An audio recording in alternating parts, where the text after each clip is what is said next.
Kim Chu, Reyna ng Yate, new photo with Ate Cam, parang Hollywood shoot ang peg, bike date o trabaho lang?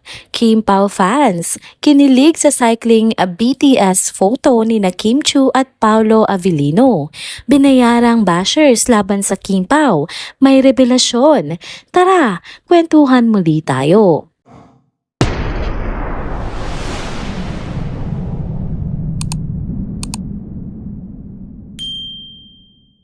Hello mga ka-trenders!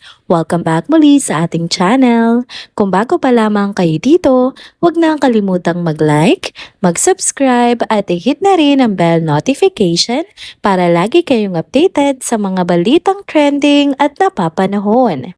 Ayun mga ka-trenders, balik tayo dito sa ating tsikahan. Kung naaalala nyo, ilang araw na rin nating binabantayan ang sunod-sunod na sexy post ni Kim Chu na talaga namang pinag-usapan sa social media. Na-feature na natin dati mga daring at classy na bikini shots niya sa balisin at sa yate. At in fairness, hindi talaga tayo binigo ni Kim. Pero ngayon, may bagong detalye na dagdag kilig at dagdag wow factor sa kabuoang look ng kapamilya star. Kasi mga ka-trenders, sa dami ng mga photos na inilabas ni Kim recently, may isang larawan na ngayon lang talaga lumutang at mas lalong nagpatingkad sa kanyang international aura.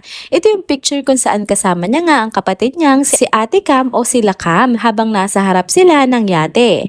Grabe, ibang level talaga ang vibes ng shot na ito. Hindi ito basta-bastang selfie o candid photo ha, long shot ang kuha kay Kim habang nasa taas ng yate. Pero kahit malayo, lutang pa rin ang world-class presence niya.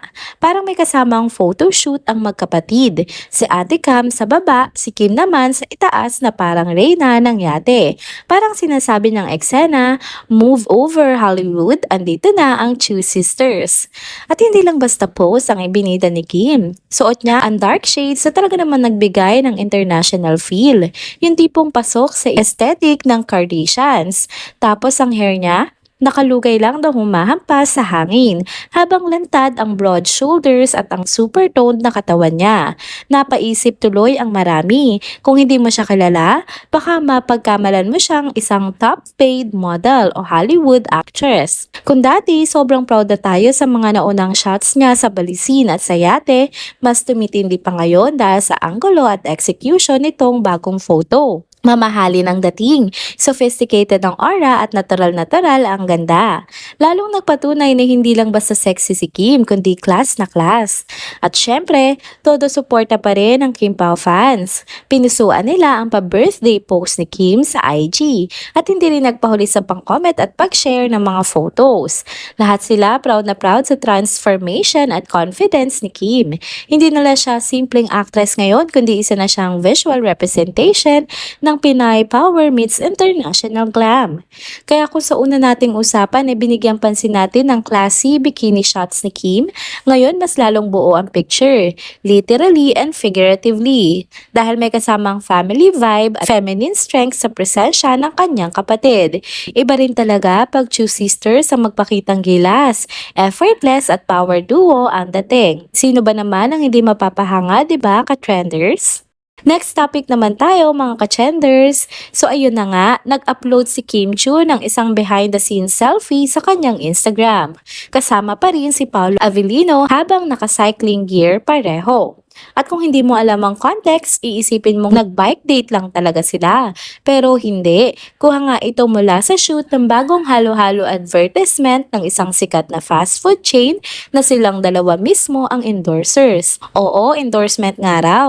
Pero dahil sa natural na chemistry nilang dalawa sa litrato at sa sobrang comfortable nilang kasama ang isa't isa, parang hindi mo talaga mararamdaman na scripted o trabaho lang yon. In fact, ang ibang netizens nga sinasabi na mas may spark pa ito kaysa sa ibang pelikula.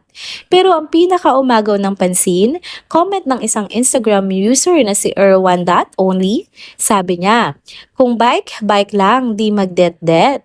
Pero, simple pero solid, parang paalala na trabaho lang dapat. Pero yung det-det part ay doon na nagkaroon ng second meaning ang buong eksena. Ginawa nga agad itong katuwaan ng mga netizens. May mga nag-quote ng comment, ginawa ng memes at meron pa nagsabing dapat may part 2 yung ad nila pero this time love story na. May ilang pang mga nagtag sa mga kaibigan nila, may mga tumawa lang at syempre di mawawalang mga kilig na fans na nagbabakasakaling may real life pa more sa likod ng endorsement.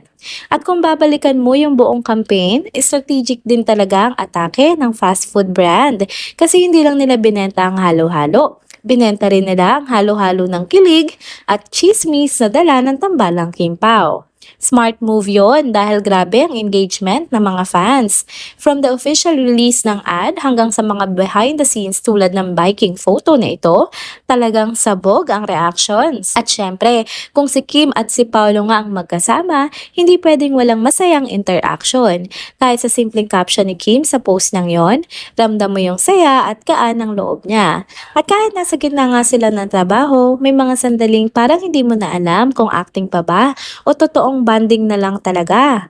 Kaya sa huli, bike man yan or date, trabaho man yan or real life closeness, ang sigurado lang, lahat tayo ay naging saksi sa isang litrato na puno ng kwento, kilig at katatawanan. Abangan pa nga natin ang susunod na IG post. Baka doon na natin makuha ang sagot kung bike lang ba talaga o may det-det na rin talaga. Last topic naman tayo mga ka-chenders. Hindi pa man natatapos ang saya at kilig na hatid ng Kimpao Tandem, may isa na namang issue ang biglang sumabog sa social media. Sa pagkakataong ito, may kinalaman nga sa isang mainit-init na revelasyon na agad kumalat sa X. Isang user kasi ang umame na sila raw ay binayaran para maging basher ng Kimpao Tandem. Oo, tama ang narinig nyo. Binabayaran daw sila para manggulo online. Sa tweet na mula sa user na may handle na at Econin16, inamin itong matagal na daw silang nakikipagbatagulan online at binabayaran para gawin iyon. Sinabi pa niya, quote and unquote, deny lang ng deny, same lang naman kami na binabayaran. Ngayon pa yan nagparamdam. Dahil dito, umingay ang thread at maraming fans ang nashock. Isa na rito ang user na si at Have Awesome Tea na agad nag-react at sinabing, quote and unquote, so someone admitting that she was being paid to be a basher of Kimpao. Dagdag pa niya, kung totoong fan ka raw ng isang love team, ipakita mo yon ng may respeto, hindi yung ginagawa pang hanap buhay ang pambabash. Nag-react din ang isa pang netizens na nagangalang at Miss Comincy na nagsabing, quote and unquote, ayan, siya mismo nagsabi, mga bayaran sila.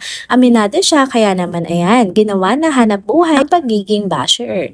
Pero teka lang, bago tayo mag-judge agad, linawin natin ha, walang binanggit na pangalan kung sino raw ang nagpapabayad sa kanila. May mga netizens na agad inuugnay ito sa aktres na si Janine Gutierrez, pero tandaan natin, walang pruweba at walang malinaw na ebidensyang nagpapatunay na may kinalaman nga si Janine Gutierrez sa bayarang usaping ito. Importante rin na maging maingat tayo sa paghusga. Maaaring ginagamit lang ng ibang bashers ang pangalan ni Janine para mag-ingay o para pasikatin ang sarili nila sa social media. Isa rin ito sa mga strategy ng ibang troll accounts. Manggulo, magpa-controversy at sabay mag-trending. Kaya ang tanong ngayon ng mga fans, sino ba talaga nagpapakalat ng bayarang bardagulan online? Totoo nga ba na may bayaran? O isa lang itong scripted drama para ma-divert ang atensyon sa sunod-sunod na kilig content ng Kimpao Tandem? Ang malinaw lang sa ngayon, patuloy na sinusuportahan ng maraming fans sina Kim Chiu at Paolo Avellino. Sa dami ng projects, endorsements at sweet moments na nag-trending, hindi na nakapagtataka kung may mga nagsasabi na pinipilit silang gibain. Pero sana, sa gitna ng lahat ng ito, manatili pa rin tayong responsable bilang netizens. Hindi lahat ng nababasa sa social media ay totoo. At sa panahon ngayon, kung saan usong-uso nga ang fake news at paid toxicity, mahalagang piliin pa rin natin ang kabutihan, respeto at tamang pag-iisip. And there you go mga ka-trenders. Dito na po muna nagtatapos ang ating isa na namang trending video update. Salamat sa inyong pagsubaybay at pagsama sa akin hanggang sa dulo ng video na ito. Pero bago kayo umalis, huwag niyo pong kalimutang mag-like, mag-comment, mag-subscribe at i-hit na rin ang bell notification para lagi kayong updated sa mga balitang trending at napapanahon. See you on my next video. Paalam!